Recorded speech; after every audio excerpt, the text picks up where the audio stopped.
le labyrinthe, empruntant le chemin de l'Arche. Auriez-vous l'amabilité de me laisser me livrer à un acte de spéculation sauvage pour tenter de relier quelques points, même s'ils restent fantaisistes, de poser une simple question et voir où cela mène. Cela peut s'avérer utile par la suite, mais rappelez-vous que ce n'est que de la spéculation pour l'instant. Se pourrait-il qu'il y ait une cathédrale en Antarctique?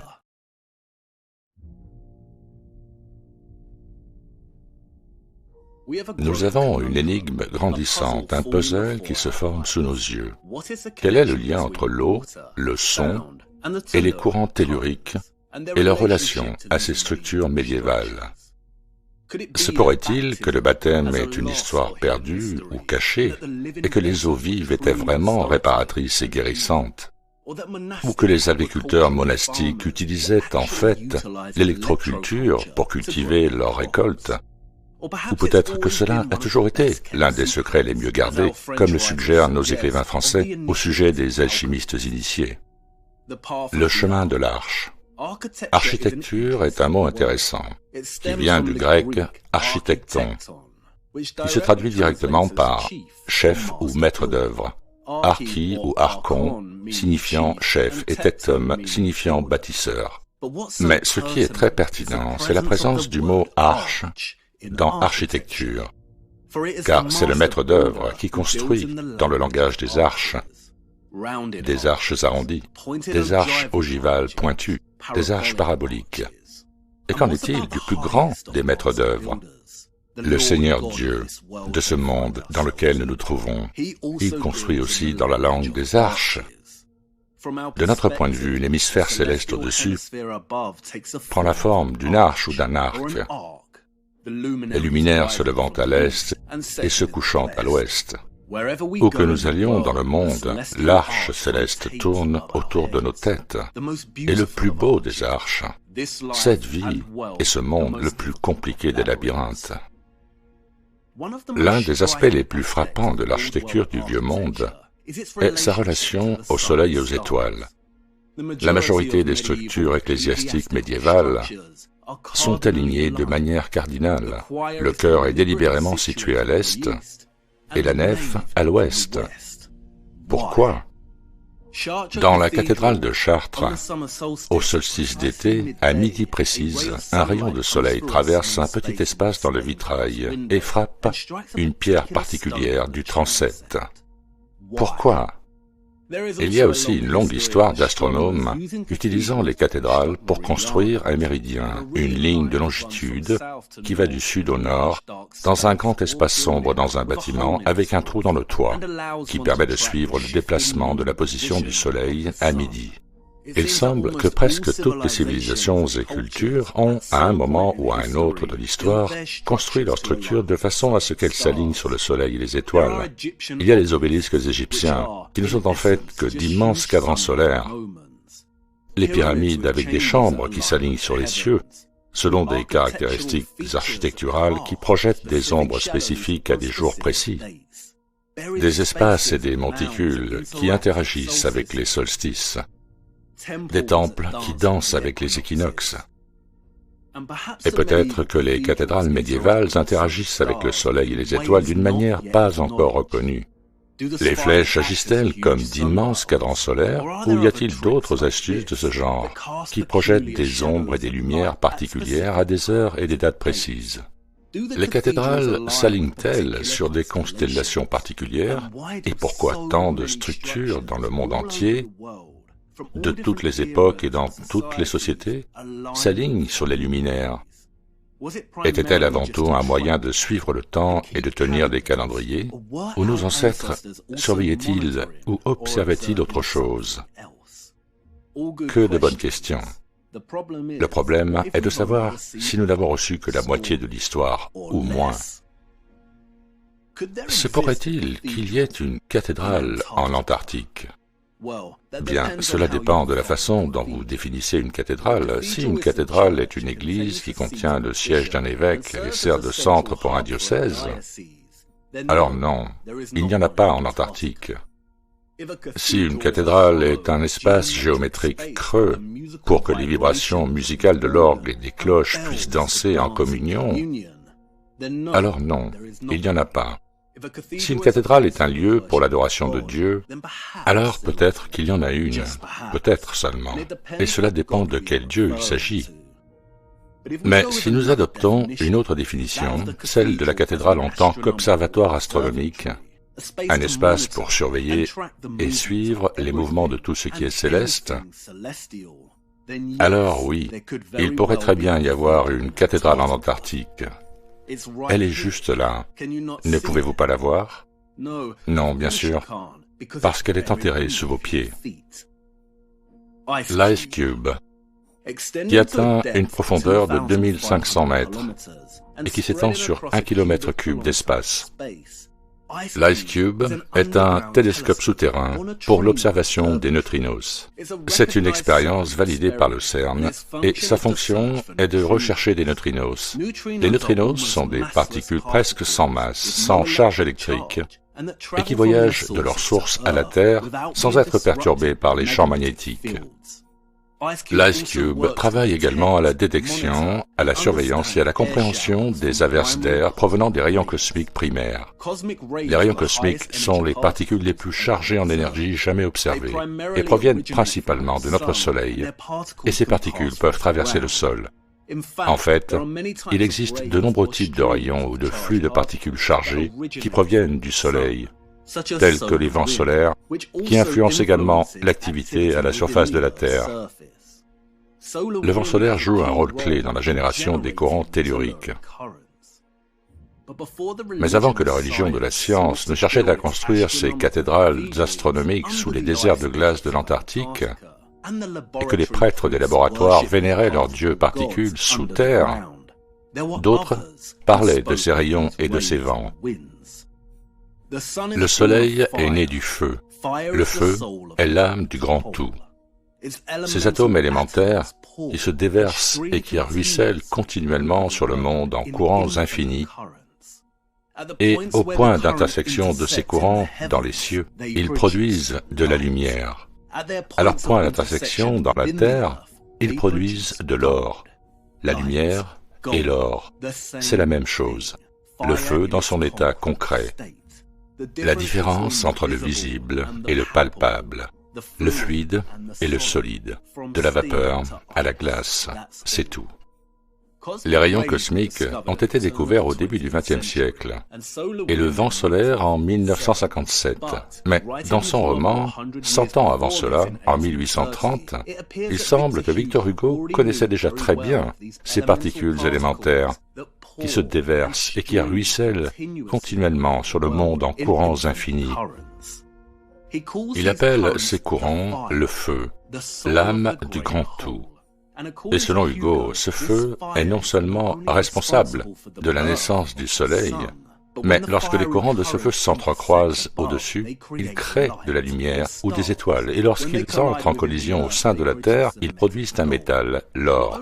Hugo ne nous dit pas seulement qu'il existe un lien inextricable entre les courants cosmiques d'en haut et ceux d'en bas, mais ses propos sur la production de l'or sont aussi en avance sur leur temps, car les scientifiques savent aujourd'hui qu'il existe une corrélation directe entre la fusion nucléaire, les rayons cosmiques et la transmutation des métaux. Ils peuvent même produire de l'or artificiellement dans des réacteurs nucléaires et des réacteurs tokamak. En fait, l'alchimie n'a jamais cessé. Mais qu'est-ce que cela a à voir avec les cathédrales ? L'Ice Cube en Antarctique n'est pas le seul observatoire astronomique souterrain. Il y a le SEJ en Russie, il y a le LNGS, le plus grand centre de recherche souterrain au monde, est situé sous le mont Gran Sasso en Italie. Il y a des détecteurs de neutrinos à 700 mètres dans la mine Soudan au Minnesota. Et l'objectif est toujours plus profond et plus grand. Actuellement en construction, le Sapele, dans l'état de Victoria en Australie, s'aventurera à près de 900 mètres sous terre. Et dans la petite ville de Lead, sous les collines noires du Dakota du Sud, il y a Dune.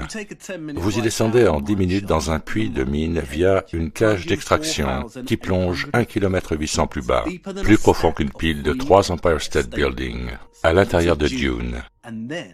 Et la cage s'ouvre alors sur une caverne de la taille d'une cathédrale, se prélassant sous la lumière blanche fluorescente caractéristique des laboratoires de recherche.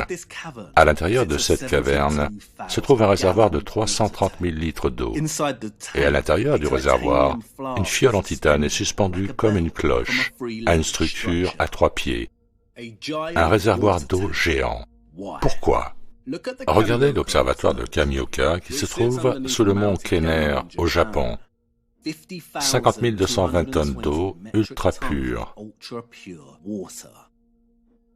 Nombre de ces détecteurs ne sont que des réservoirs géants remplis d'eau purifiée et recouverts de tubes photomultiplicateurs sensibles, qui sont en fait des appareils photo conçus pour capturer l'insaisissable flash bleu produit par le rayonnement Cherenkov.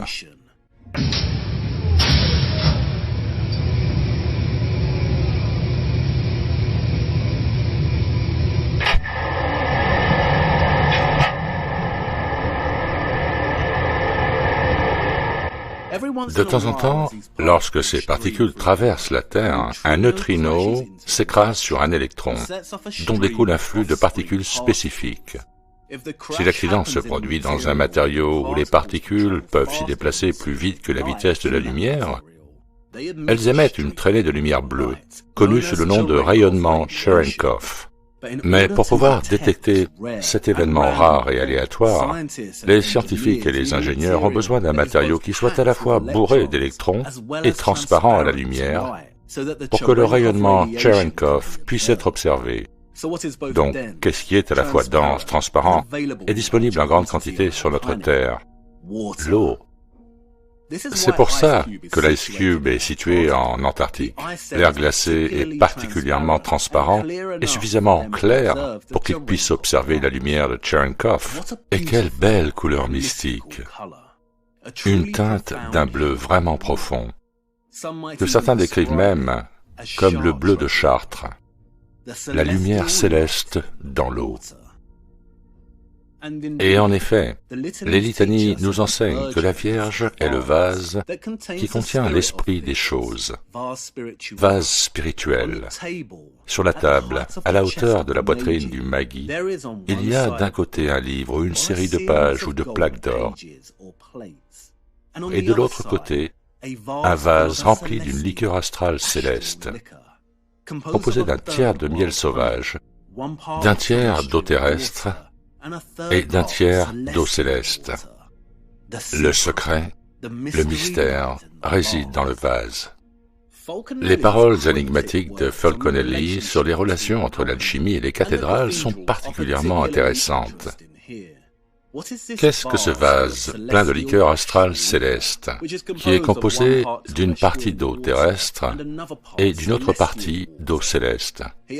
Il précise qu'il s'agit d'un élément occulte, d'un feu secret qui, pour donner une idée de sa forme, ressemble plus à de l'eau qu'à une flamme. Ce feu, ou cette eau ardente, est une étincelle vitale communiquée par le Créateur à la matière inerte. C'est l'esprit contenu dans les choses. Le rayon igné, impérissable, emprisonné au fond de la substance obscure, informe et frigide. Tout comme Victor Hugo nous dit que le soleil naît des courants infinis, ce qu'il appelle le feu, l'âme du grand tout, Falconelli utilise aussi ce terme spécifique, le feu.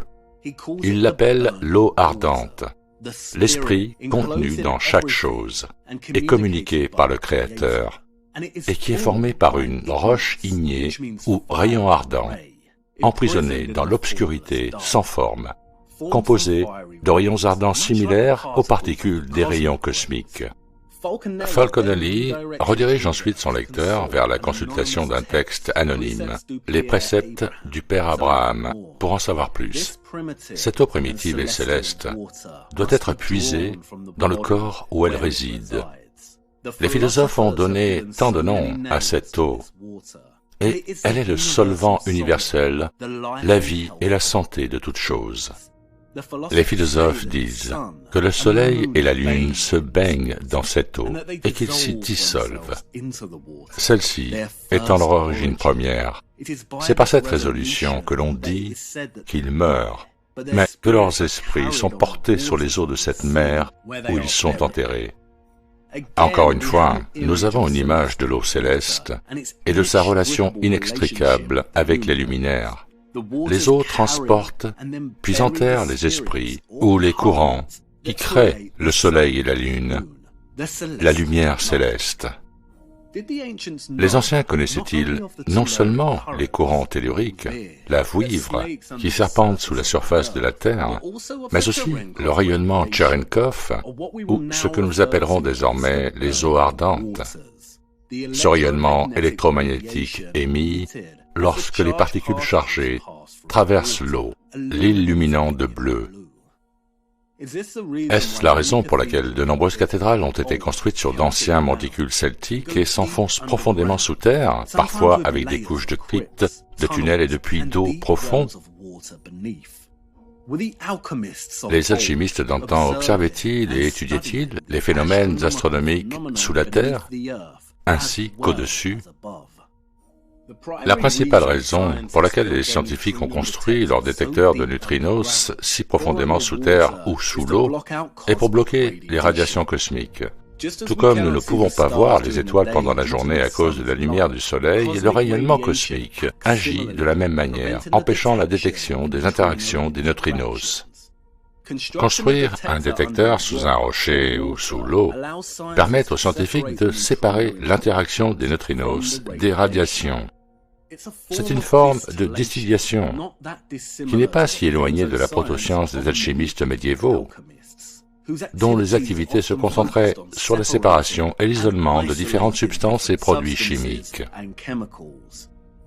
Pourquoi nos ancêtres antiques et médiévaux n'auraient-ils pas eu connaissance des courants telluriques et n'auraient pas activement étudié et observé l'activité astronomique de la Terre? Peut-être ont-ils été témoins des eaux ardentes et ont compris qu'ils avaient vu la main de Dieu. Est-ce réellement si incroyable et grotesque que les personnes responsables de la conception, de la construction et de la structure de ces chefs-d'œuvre géométriques étudiaient également les courants astronomiques au-dessus et en dessous? Dans les années 1600, Athanasius Kircher a étudié les forces qui s'exercent sous nos pieds et a publié une étude, Mundus Subterraneus, dans laquelle il prétend qu'il existait des systèmes d'air, de feu et d'eau entrelacés à l'intérieur de la Terre. Ces diagrammes et ces explications qui cartographient ces courants souterrains et ces systèmes d'énergie sont très précis et complets. Était-il le seul à le faire? Peut-être ne pourrons-nous jamais vraiment comprendre l'espace s'il n'y a pas une compréhension commune du céleste en haut et du céleste en bas. Peut-être que le véritable espace est un système naturel de courant à l'intérieur de la Terre elle-même, et ce que nous voyons en haut n'est qu'une simple projection, une sorte de miroir. Est-ce une coïncidence que le noyau interne de la Terre est aussi chaud que le Soleil en haut, comme s'il y avait deux soleils, l'un au-dessus et l'autre en dessous? Peut-être n'avons-nous reçu que la moitié de l'histoire de l'espace céleste. Et pourquoi toutes les civilisations, à travers l'histoire, quelle que soit leur culture ou leur géographie, ont souvent construit des structures pour s'aligner sur le soleil et les étoiles au-dessus de nous? Ces structures pourraient-elles également s'aligner sur le monde céleste du dessous? Aurait-il pu observer et surveiller l'activité des courants telluriques ou d'autres systèmes énergétiques sous leurs pieds? Cela leur a-t-il permis une meilleure compréhension de ce qui se passait au-dessus de leur tête? Est-ce que l'étude de ce qui se passe en dessous les a-t-il aidés à comprendre le changement de position du Soleil au cours des décennies et des siècles? Ou les a-t-elle aidés à comprendre ou à se préparer à quelque chose d'autre? quelque chose de plus grand. Notre-Dame sous la terre, la Vierge. Fulcanelli affirme que la Vierge est un vase contenant les eaux ardentes ou la liqueur astrale céleste.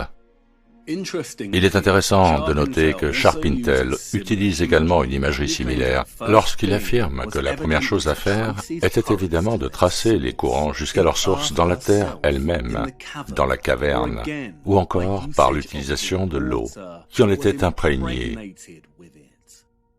Une fois de plus, nous avons l'image d'une eau venant des profondeurs de la Terre, imprégnée d'un courant ou d'une substance céleste. La Vierge, la Madone noire.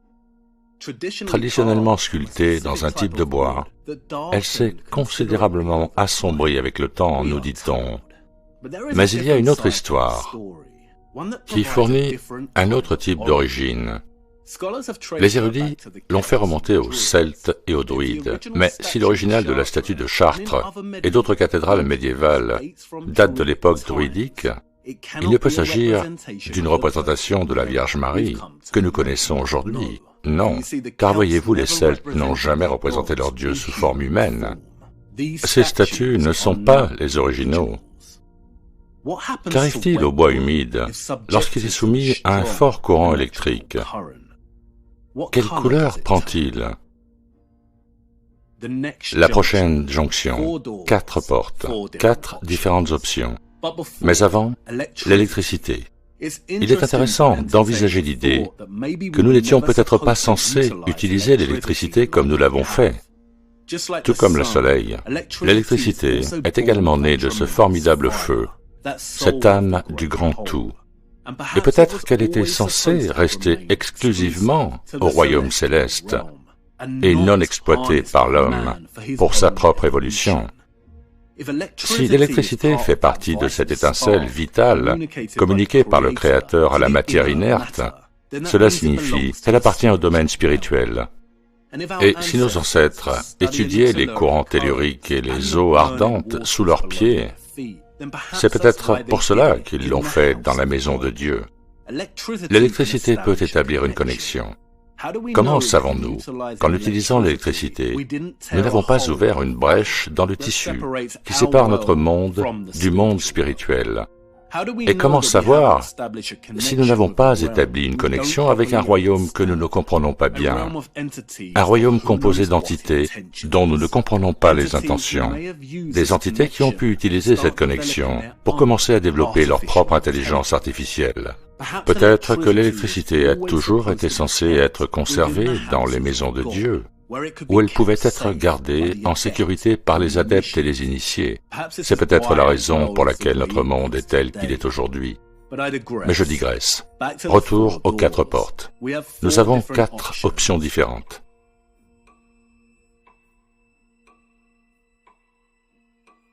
Et je pense que cette fois-ci, je vais choisir.